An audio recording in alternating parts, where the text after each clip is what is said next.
Magbabasa-basa lang tayo. Magbasa-basa lang po tayo sapagkat ang nagbabasa ng Biblia ay may malaking pakinabang na makukuha rather than mga hindi nagbabasa. Basahin natin ang kanyang salita. Ito ang Biblia. Napakahalaga kung binabasa nito araw-araw. Okay? Huwag mo ikahiya.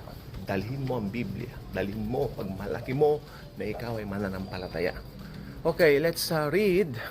Alam niyo, may mga seemingly sa Bible, may mga seemingly na parang, tulad niya, may nagsabi na naman sa akin, no, hindi, mauuna raw muna yung Antikristo bago sa rapture.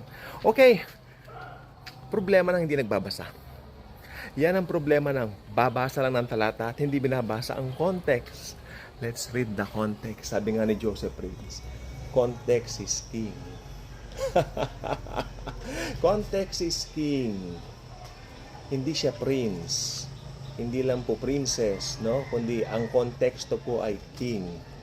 According kay Pastor Joseph Prince na mahusay na pastor ng Grace mula sa bansang Singapore. Okay? So, pag magbabasa kayo, let's read it, the whole context. Para hindi po tayo na naliligaw. Okay? Basahin natin. Ano yung sinasabi nila? Kasi ang sabi nila ito, hanggang 3, hanggang 4, itong pinagmamalaki, itong sinasabi nila, huwag kayong padaya kanino man sa anumang paraan, sapagkat ito'y hindi darating maliban ng dumating mula sa pagtaliwakas at mahayag ang taong makasalanan ng anak ng kapamakan. Yan ang kanilang hindi rin mangyayari yan lahat hanggang di dumarating ang anak ng kapamakan, which is true. Which is true. Pero, if you're going to read the whole context, makikita po natin ngayon, madidiscover po natin ngayon na hindi naman darating yung man of lawlessness hanggang nandun yung restrainer. Now, we really need to analyze ano ba yung restrainer na ito. Magbasa po tayo ng Bible na Tagalog ngayon. Okay? Pasensya na po sa maingay. May program yata yung nearest school dyan ng elementary. Okay. So, nandito po tayo sa second, Ikalawang Tesalonica. Ang ikalawang sulat ni Pablo sa mga taga-Tesalonica. Wow, kompleto magbasa tayo sa Kabanata 2, mga talatang 1 hanggang 8. Okay? Ikalawang Tesalonica, Kabanata 2, mula 1 hanggang 8. Basa tayo. Dahan-dahan lang po, take our time, okay? Mahangin po ngayon, masarap magbasa.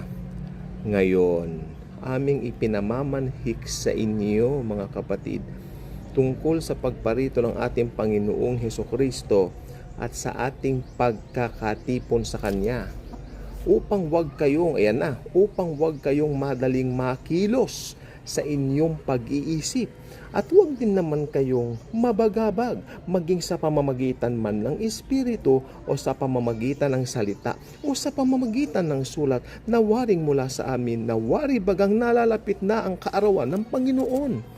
Huwag kayong padaya, huwag kayong padaya kanino man sa anumang paraan, sapagkat ito hindi darating maliban ng dumating mula sa pagtaliwakas at mahayag ang taong makasalanan, ang anak ng kapahamakan, na sumasalangsang at nagmamataas laban sa lahat ng tinatawag na Diyos o sinasamba, ano pat siya'y naupo sa templo ng Diyos, na siya'y nagtatanyag sa kanyang sarili na tulad ng Diyos. Alam naman natin, wala pong duda, without any doubt, this is the Antichrist. Okay, 5. Hindi ba ganinyo naaalala nang ako'y kasama ninyo pa, ay sinabi ko sa inyo ang mga bagay na ito, at ngayon nalalaman ninyo ang nakapipigil upang siya'y mahayag sa kanyang talagang kapanahunan. Okay, pause. Ulitin ko, 5, para mas malinaw. Hindi ba ganinyo naaalaala nang ako'y kasama ninyo pa? Si Pablo ito, sinasabi niya sa mga taga-Tesalonica, ay sinabi ko sa inyo ang mga bagay na ito, at ngayon nalalaman ninyo ang nakapipigil upang siya'y mahayag sa kanyang talagang kapanahunan. So may pumipigil sa kanya. This is it. This is the heart of the matter.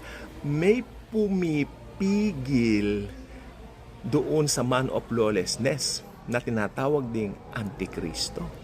May pumipigil Hindi naman po ako tutol dito sa talatang 3. Kasi sabi sa talatang 3, paulit-ulitin ko po ito. Huwag kayong padaya kanino man sa anumang paraan, sapagkat ito hindi darating maliban ng dumating mula sa pagtaliwakas at mahayag ang taong makasalanan, ang anak ng kapahamakan. Sinabi dito, darating ang anak ng kapahamakan sa oras na yon. Pero tingnan po niyo naman sa 6 nga lang natin. At ngayon nalalaman ninyo ang nakapipigil. May pumipigil upang siya'y mahayag sa kaniyang talagang kapanahunan. Sapagkat ang hiwaga ng kasamaan ay gumagawa na. Okay, makinig po mabuti. Sapagkat ang hiwaga ng kasamaan ay gumagawa na. Lamang ay may pumipigil ngayon. Again, may pumipigil ngayon. Hanggang sa alisin ito. See? Hindi ako nagsabi niya ng Biblia. May pumipigil ngayon.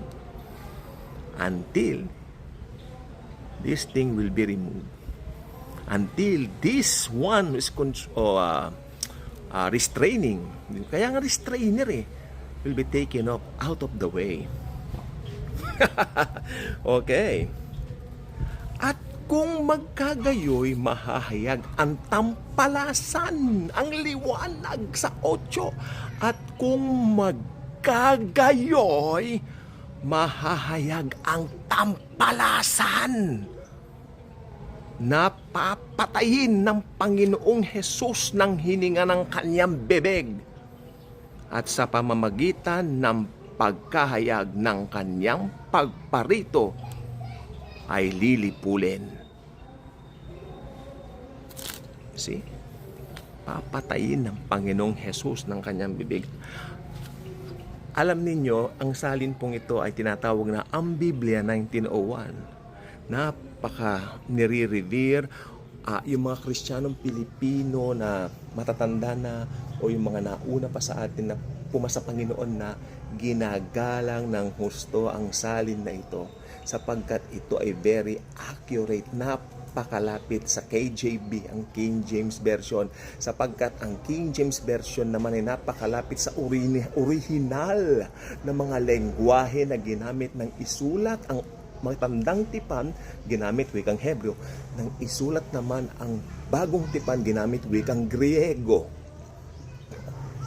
Diba? Again, balikan natin ang 7. Sapagkat ang hiwaga ng kasamaan ay gumagawa na. Ito po yung present na panahon natin ngayon. Lamang ay may pumipigil ngayon hanggang sa alisin ito. At kung magkagayoy, mahahayag ang tampalasan na papatayin ng Panginoong Hesus ng hininga ng kanyang bibig. Isisiw. Namangha sila.